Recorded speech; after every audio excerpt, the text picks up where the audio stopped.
Let's start with this. What are some good realistic ways people can build their soil? Because everybody can go to the garden center and buy compost, but we don't always know what we're getting.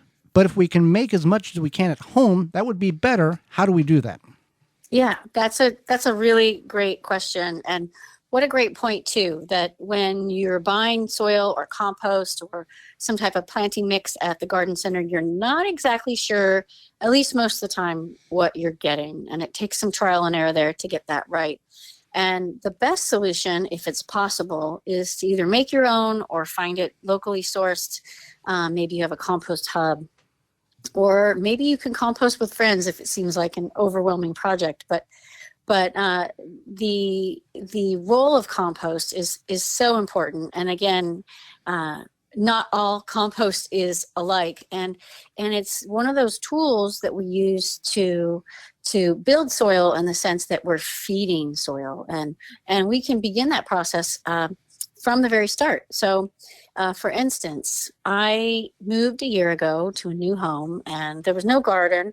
It was an abandoned lawn slash weed field with rock hard concrete soil, basically.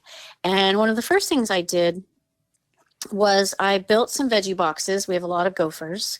And I built veggie boxes, lined them with hardware cloth, just in case there are voles coming along as well. Harbor cloth has those smaller openings. And instead of importing soil from elsewhere or relying on bagged compost, which is fine if there's not another solution.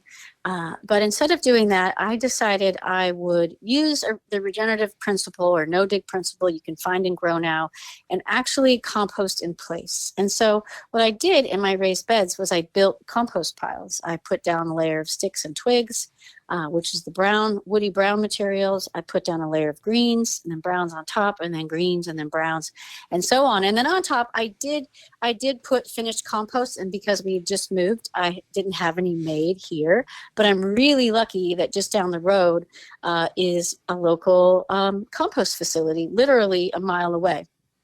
And so lucky for me, they had organic compost, and that's what I put on the top and planted immediately. And I was able to plant intensively, and within 4 months, I had, from March of last year to the middle of summer, if anyone looks at my Instagram, you'll see that the garden was flourishing very quickly. And so that was one way that I was able to start my garden right away, composting in place. And of course, there's other ways to use compost if you're planting in the ground to help foster and cultivate existing soil. And that's something we can talk about too. It's such an important topic, and it's where every good garden really gets its start. Now, the composting in place, I know some people are thinking, but won't that rob the plants of the nutrients because everything's breaking down underneath that layer of finished compost? That's not necessarily the case, correct? Right. That's not necessarily the case. Now, that would be the case if you or whomever was making the compost pile put in an inordinate amount of brown material that was high in carbon, and then microbes then run out of nitrogen sources in that compost making pile. And the benefit of adding compost to the top, so layering in the 2-to-1 ratio or 1-to-1, depending upon your materials. And again, all that's in Grow Now. And then finishing with a top layer of, or adding a layer of finished compost on the top really is like the cherry on top, the icing on the cake. And microbes get to work.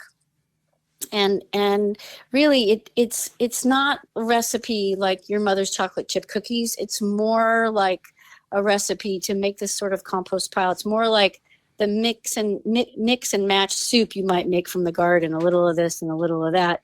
Oh, and I have the basics of the soup, and voila, it works. And really, with this process, it's about trusting the process and knowing that that everything's trial and error. But this is a really good experiment, worth trying.